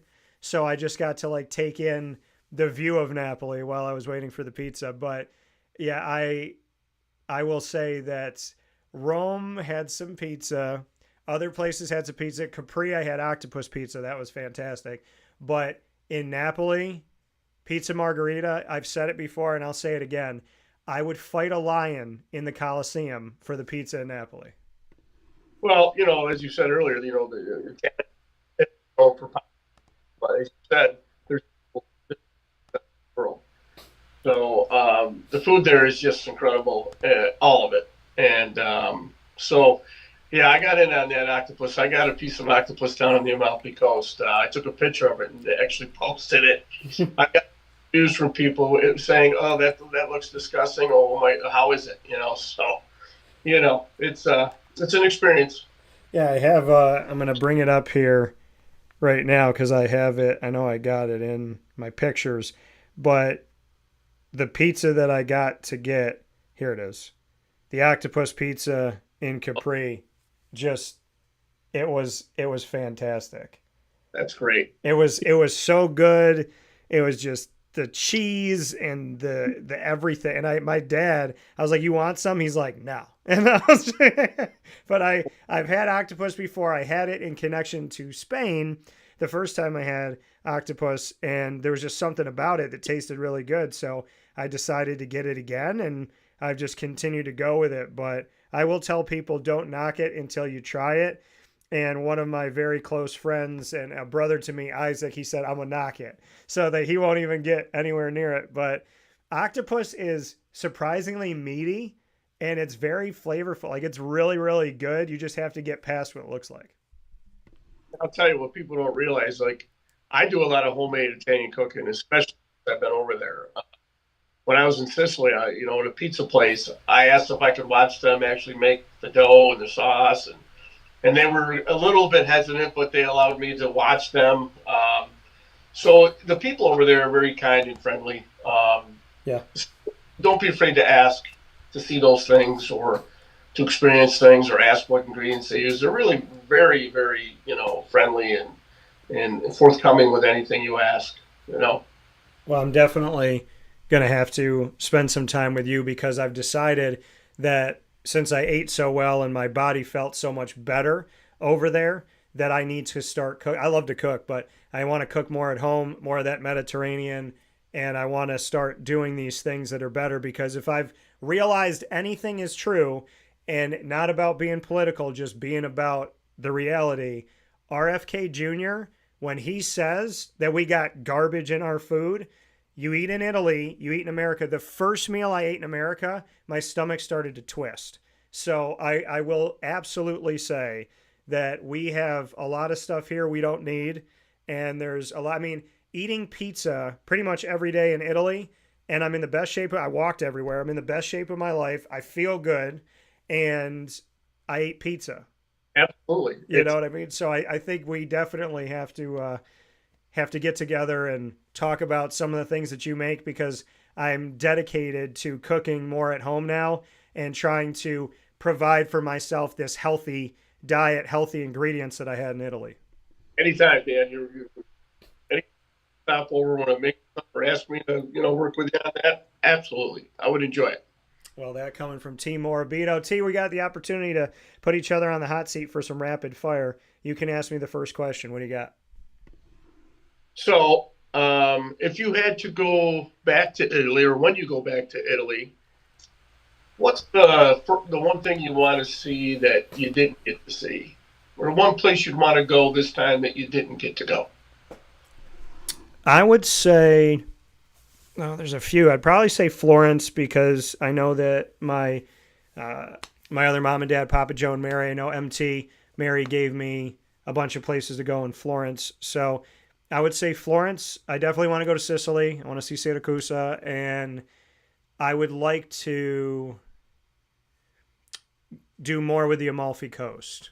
Going to Capri was great. I'd like to do more down there. So I'd probably say more of being on a beach, Florence, and I definitely would want to get to Sicily and see the other Syracuse. Well, the Amalfi Coast is just gorgeous, but when they call it like vertical city, that's exactly what they are, vertical. But you get a great view if you get a great hotel that's overlooking the sea, and yeah, it's a definite must trip to the Amalfi Coast. And if you want, when you go, let me know. I'll give you the places I went and things to do, and where to go for sure, and what try to avoid. And yeah, no, I definitely appreciate. Myself. You what? I'm still learning myself as well. Yeah, me too. My question back to you, what is the best recipe that you took home with you from Italy that you still make today? Well, I do the spaghetti carbonara. I do gnocchis. I do, it's more of a Sicily thing, but I do cook arancinis. Okay. If you've had an arancini, I make several different kinds of arancinis. Okay. I do the cacio e pepe. So those are the main ones I do. And I do make homemade pizza as well. So wake up call tomorrow is from Tee's house. What'd you say? I make them quite often because, like you said, you use all natural ingredients. You try to be healthy, and when you're over there, like you said, I agree 100%. The eating over there, the flavors are just outstanding, and then you come home and you want to kind of replicate that. So when you're making it yourself, you have a little more control over what's going in. Yeah, 100%, absolutely, and that's what I'm planning on doing now that I've been home for a couple of days. What's your next one for me? Say that again. Your next question for me. So let me think of a good one here, Dan. So what's a normal, like, getting ready for your broadcast on a daily basis? How many hours would you say went into today's prep? Well, it's interesting. So I try to, when I was coming back from Italy for this week, I was thinking about this and I was like, well, I want to talk about my trip, but I also want to connect it to the sports world. And my tagline is where sports meets life. So I was sitting there and my dad and I got to Atlanta. We were talking and I said, thinking about doing Italy week and talking about the trip throughout the week, but then having card carrying Italians join me every single day of the show for this week. So I started to prep it before the week started. And then I went through like the people that I know and the coaches and whatnot, you being one of them, and then started to say like, okay, how do I want the schedule to look? Where do I want to put people? What spaces do I have? And then once I did that, it was like, okay, I want to get the flag. I want to put Italy week on everything. And I want to make sure that we have a theme that goes through it. And then God has helped me take this theme to the nth degree because it's been like there's people that I had on the show that I didn't know had been to Italy and they had also been to Italy. So there was a lot of great things that kind of came as a surprise. But yeah, I mean, I try to plan in advance. I know during COVID, I was like 3 weeks in advance and people were like, what did you talk about? There's no games. There's nothing going on. I said, I was more booked during COVID than any other time in my life because I had all this time to prep and tell stories. And I mean, stories are always going to be told. There's never a bad time to tell one. So I don't think people understand like May, June, and July, they think that broadcasters just sleep. I'm actually pushing myself just as hard, if not harder, during this time. So I would say I start planning ahead of time for like this special week. And then I try to be purposeful with the people that are on the show.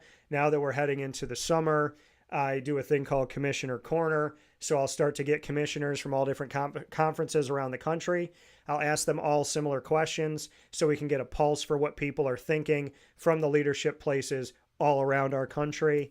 And there's some other things that I'll be working on as well. We'll be getting back into football for the NFL because I do a lot of work with that. I'll be down in Florida. And so there's a thought of kind of how I want to handle that. There's a bunch of people I know in Florida. There's people that I've pulled from and had on the show. And there's a lot of relationships I've built in my second home. So there's definitely there's a planning ahead, and then there's also that like in the moment, spur of the moment, like I get an idea at 9 o'clock at night and I'm reaching out to someone going, I really want to do that. So it's not an easy question to say every week is the same, but Italy week was born out of broadcasting from Italy, wanting to expand on it, and then saying, why don't I just not talk about Italy? Let me bring on Italians. Let me bring on people that have been there, and let's like make this a family thing and trade stories, which I thought was really cool. And I thought it was an ode back to Italy that maybe they would want to watch that. Like I've been there and now I'm trying to kind of connect you all to my world. So I thought that that was unique to do. I asked that question because it's very similar to the coaching. You got a week. You got things you have to get done. You got to pace yourself. You got to organize yourself. And you got the end product that people only see the end product. They don't see the behind the scenes work and dedication that you've done for hours leading up to what you're presenting. So I can appreciate the work you put in because it's a great product. Well, thank you. And same to you. And I mean, for me, it's just, and like you said, I mean, nobody sees it. You know, nobody sees the fact that you have, you know, like you're reaching out to certain people and, you know, you have to follow certain things with certain teams and whatnot. And this person doesn't get back to you and you give them a week and they don't give you anything. And then it's like 4 days before, and then it's 3 days before, and then it's the night before. And then you're planning something like an hour before your show because somebody else didn't do what they were supposed to do. Like I'm the type of person where I'm not going to make excuses. So if somebody lets me down, I'm not going to let that affect the show.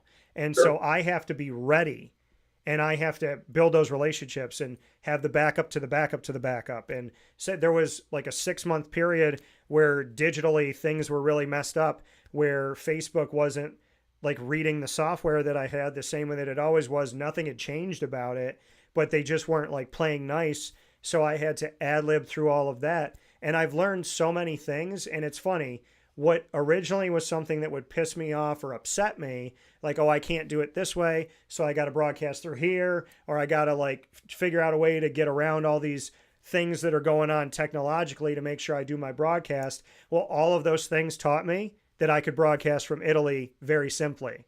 So if not for the adversity years ago, I'm not sitting in Capri broadcasting from the rocks in the water.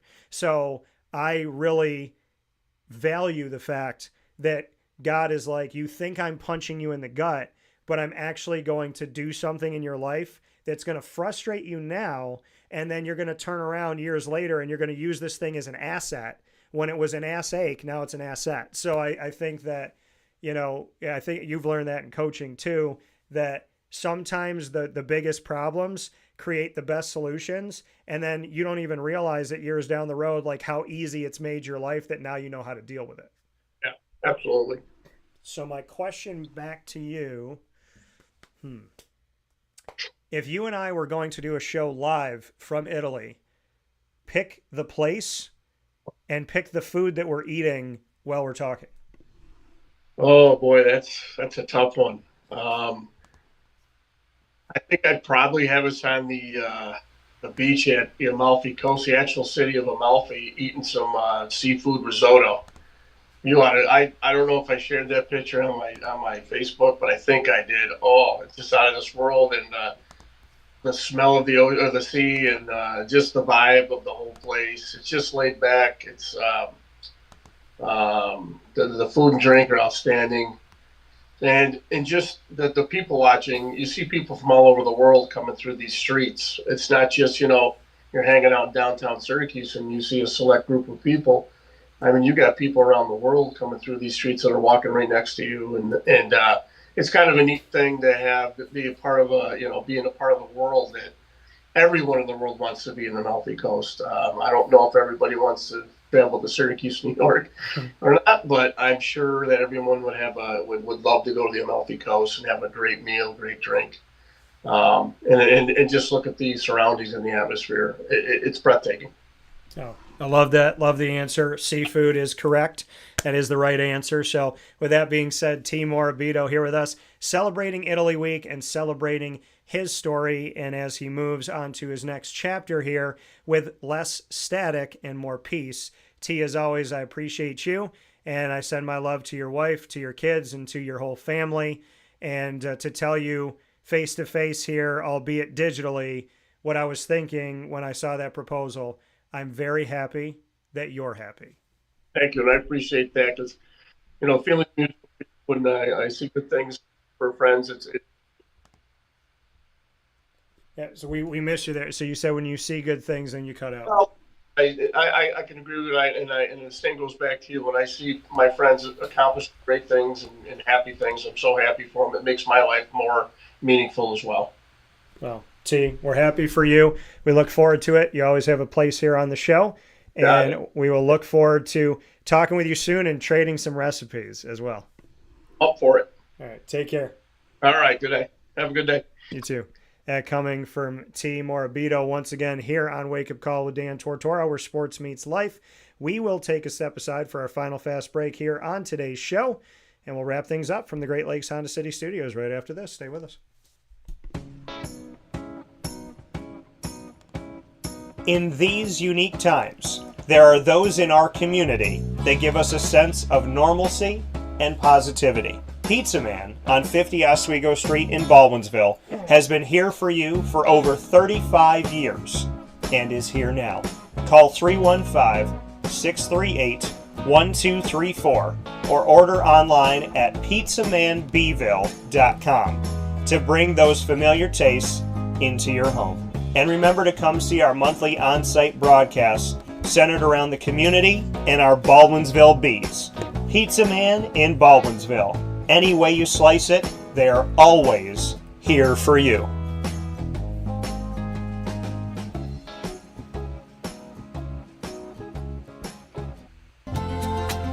Looking for your next ride? Look no further than Great Lakes Honda City, located on 7140 Henry Clay Boulevard in Liverpool, New York. Serving our community for decades, their new and pre-owned vast array of vehicles are available to you Monday through Saturday on site. To search from home, shop at GreatLakesHondaCity.com. Call 315-365-5576 to set up an appointment. That's 315-365-5576 for Great Lakes Honda City, 7140 Henry Clay Boulevard in Liverpool, New York. Great cars, great people, Great Lakes.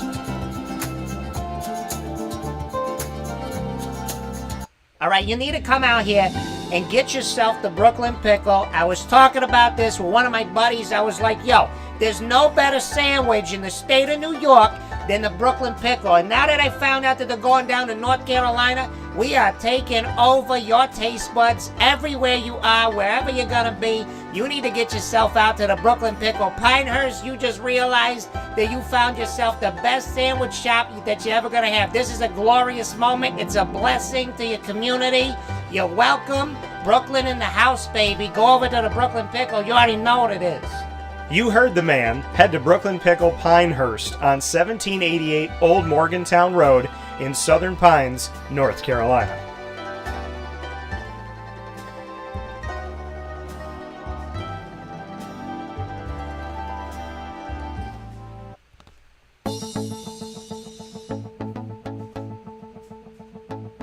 Avicoli's, located on the corner of Route 57 and Wetzel Road in Liverpool, New York, has been your trusted neighbor for decades. Located just steps from Liverpool High School, we're happy to have the Liverpool Warriors on-site, on-location broadcast at Avicoli's through Wake Up Call with Dan Tortora every single month, featuring student athletes, coaches, and administration throughout the year from Liverpool High School. Head out to Avicoli's today on the corner of Route 57 and Wetzel Road in Liverpool, New York, open Tuesday through Sunday for lunch, dinner, and drinks. We'd love to see you out there, and of course you can call them at 315-622-5100 for takeout, delivery, and catering. That's 315-622-5100, and also find them on myavicolis.com. That's myavicollis.com.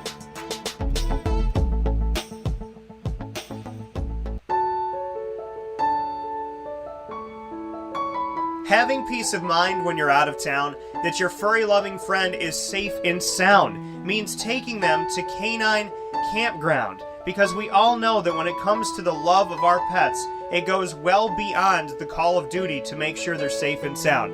Right, Lily?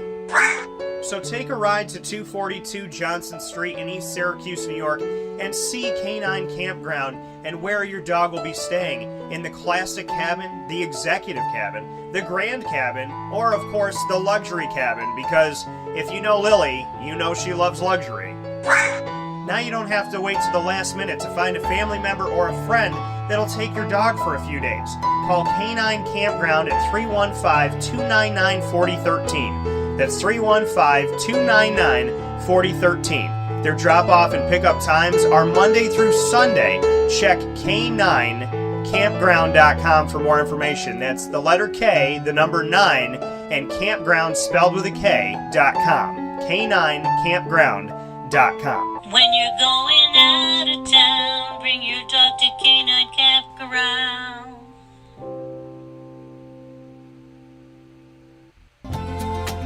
Looking for your next ride?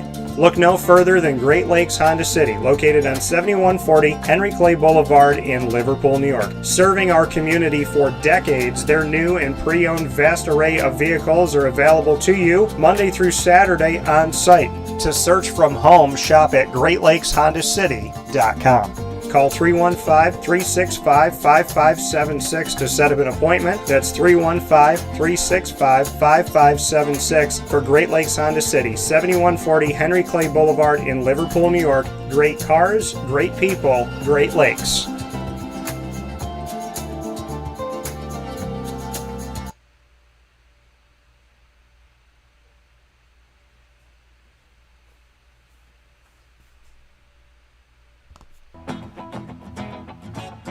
Hi, this is Amy from Mother's Cupboard, home of the whole frittata. We are open daily 6 a.m. to 1:30 p.m. For takeout orders, call 315-432-0942 and tune in to Wake Up Call with Dan Tortora for our monthly food challenge and try our Wake Up Call signature menu item available 7 days a week. Here at Mother's Cupboard, we are Central New York, and it's our honor to serve you. Ma and Pa's Kettle Corn and Popcorn Factory remind us that every day is worth celebrating at 201 7th North Street in Liverpool, New York. Open Monday through Saturday in-store and always online at maandpaspopcorn.com. Serving our Central New York community and beyond, order anywhere, anytime at maandpaspopcorn.com. Stop in to get a tin at Ma and Pa's on 201 7th North Street in Liverpool, New York to get your half-price refills for the rest of your life. Come to Ma and Pa's for your holiday gift giving for family, friends, employees, and clients. And remember, for fundraising and events, to call 315-450-6272. That's 315-450-6272. Ma and Pa's Kettle Corn and Popcorn Factory. How corny are you? This is Jimmer Zaczkowski, owner-operator of Chick-fil-A Cicero, 7916 Brewerton Road in Cicero, right in front of the Home Depot. I had a deep feeling that God wanted me to do something bigger with my life and to help people, help others. I kept putting Chick-fil-A in my life, and I realized as I was going through the franchise selection process that positively impacting the lives of others was really core to what we do here at Chick-fil-A. First of all, it starts with the food. The food is brought in fresh daily. We bring in local produce. We prepare to order in the kitchen. We hand bread our chicken. We hand spin our milkshakes. It's great food. It doesn't taste like fast food. I think the second thing is the way people feel when they come in a Chick-fil-A restaurant. It's different. We try to treat people with intentional kindness here, which is very different and deeper than good customer service. And so I think it feels remarkable for most people to come in a Chick-fil-A restaurant.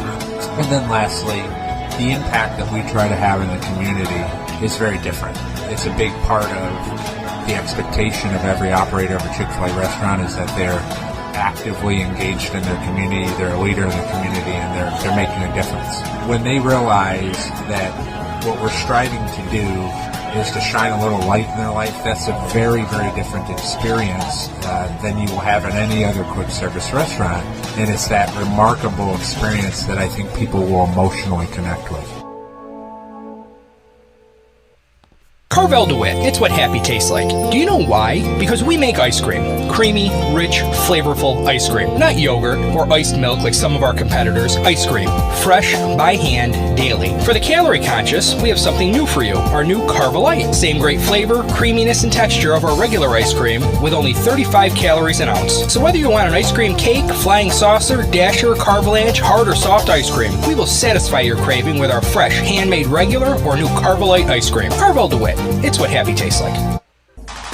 The Wildcat Sports Pub in Camillus, New York is located on 3680 Milton Avenue in the Home Depot Plaza. It is your family-friendly sports bar and restaurant. Folks, some sports bars aren't family-friendly. Some family-friendly restaurants are not sports bars. The Wildcat Sports Pub in Camillus, New York is proud to be both.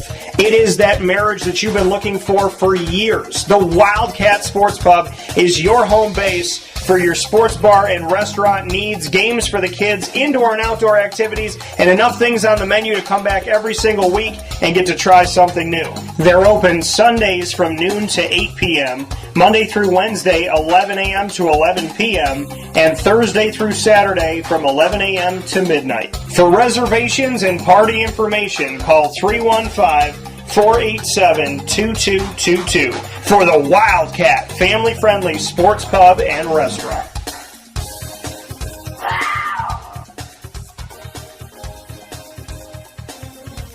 GG Cards and Breaks. Like, comment, subscribe. GG Cards and Breaks coming to you on 639 Delmar Place in Syracuse, New York is your one-stop sports card and trading card shop. Find your way over to GG Cards and Breaks every Tuesday through Saturday from 10 to 6 and on Sundays from 10 to 5. You will get to continue to be a big kid. How about that? Everybody wants to fan that flame of a big kid spirit, so you can do that at GG Cards and Breaks. Go and have some fun. Bring your kids, bring grandma, grandpa, mom and dad, your friends, your significant others, and go get closer to the teams you love, to the players that you love, and to the characters that you love. When we talk about Disney Lorcana, as well as Yu-Gi-Oh!, Magic the Gathering, and Pokemon, all of that is on site, on location at GG Cards and Breaks, 639 Delmar Place in Syracuse, New York. We'll see you there. And with that being said, here on Wake Up Call with Dan Tortora, where sports meets life, as we can continue Italy Week, we are very proud. I cannot wait for the next couple days, and I'm so grateful that we got to have Adam Zaczkowski on the show today for this edition of the Dolphin Dive, who's been to Italy, and his name ends in a vowel, albeit he is Polish, but we will give him a little temporary Italian card for today. And Tee Murabito joining us as well, who's been to Italy 3 times and proposed to his wife in Italy on their second trip. So awesome to share these during Italy Week, coming off of my time in Italy with my dad here inside the Great Lakes Honda City Studios. You're watching and listening worldwide on youtube.com and facebook.com, both /WakeUpCallDT, on wakeupcalldt.podbean.com, and of course, Monday through Friday from 9 a.m. to 11 a.m. Eastern Time, which in Italy time is 3 to 5 p.m. Monday through Friday. And of course, you can also find us on these wonderful apps all around the world. Where they have them, you have us. Amazon Music, Audible, iHeartRadio, iTunes, and Apple Podcasts, Player FM, Podbean, Podchaser.com, Podvine, Spotify, TuneIn, and YouTube. All you got to do is search Wake Up Call with Dan Tortora, or one word, Wake Up Call DT, to find us. Make sure you download and save our show. Many thanks to the Brooklyn Pickle down in North Carolina. Brooklyn Pickle, you know, here in upstate New York, they've traveled down the East Coast to the great state of North Carolina, and we proudly work with the location in Southern Pines, North Carolina, and you'll find them on 1788 Old Morganton Road in Southern Pines, North Carolina. Brooklyn Pickle right there for you, and make sure you let them know that DT sent you. And many thanks to our partners here in Central and Upstate New York, Great Lakes Honda City, Carvel DeWitt, where you will find our awesome opportunity at a Sunday at Carvel DeWitt. This Sunday is available 7 days a week. It is buy one, get one every Wednesday, including today. So Wednesdays is buy one, get one at Carvel DeWitt. You can get the DT Dolphin buy one, get one today on site, on location at Carvel DeWitt on 4322 East Genesee Street in DeWitt, New York. go and say hello and try our DT Dolphin mint chocolate chip, green and gold sprinkles, whipped cream, cherry, hot fudge, and a chocolate dolphin jumping out of your whipped cream today only at Carvel DeWitt. The Wildcat Sports Pub, GG Cards and Breaks, Servomation, Ma and Pa's, Avicoli's, Mother's Cupboard, where you can for 7 days a week get my breakfast sandwich exclusively at Mother's Cupboard, 3709 James Street in Syracuse, New York.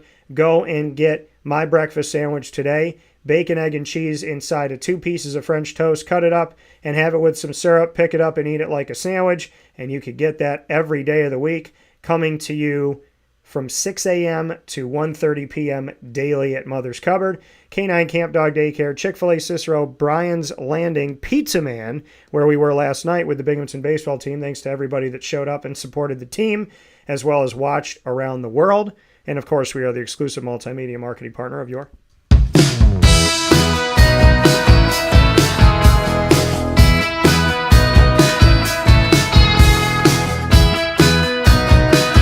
Moyne College Dolphins. It's Fins Up every single month on Wake Up Call. Find your Dolphins where sports meets life. Wednesdays at 9 a.m. Eastern Time during Dolphins Time with student athletes, coaches, administration, future Dolphins, and alumni.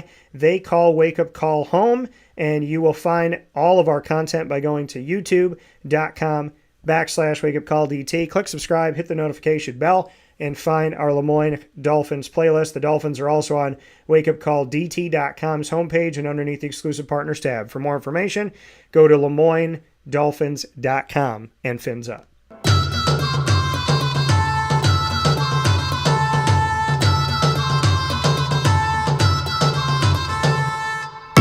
The Bryan and Stratton College Bobcats of Syracuse are exclusive multimedia marketing partners with Wake Up Call with Dan Tortora. Find your Bobcats every single month where sports meets life with student athletes, coaches, and administration. Joining me here on Wake Up Call with Dan Tortora. And you will find all of our content by going to youtube.com/wakeupcalldt. Click subscribe, hit the notification bell, and find our BSC Syracuse playlist. You'll also find the Bobcats by going to wakeupcalldt.com's homepage and underneath the exclusive partners tab. For more information, go to syracuse.bscbobcats.com and go Bobcats.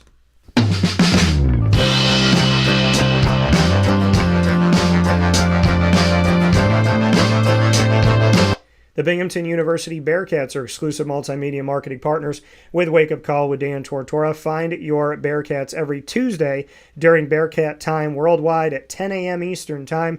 You will find the Bearcats with us, with student athletes, coaches, administration, and alumni joining the show to tell their stories. All of our Binghamton content is on youtube.com/wakeupcalldt. Click subscribe, hit the notification bell, and find our Binghamton playlist. You'll also find the Bearcats by going to wakeupcalldt.com's homepage and underneath the exclusive partners tab. For more information, go to binghamtonbearcats.com and go Bearcats. With that being said, from inside the Great Lakes Honda City studios, we implore you to go over to Great Lakes Honda City today and all the time. You could go Monday through Saturday weekly. Let them know that DT sent you and get your next ride today. New and used vehicles, the Honda Pilot, the Ridgeline, as well as the Accord, the Civic, the HRV, the CRV, which is my favorite, and more, all at Great Lakes Honda City while supplies last. And you can see their inventory by going to GreatLakesHondaCity.com. For now, for Adam Zaczkowski, for Tee Murabito, and for Italy Week on Wake Up Call, I thank you for being with us on Facebook at Wake Up Call DT, X at Call DT, and Instagram at Wake Up Call _DT. God bless. No stress. Do your best. Take care and stay safe.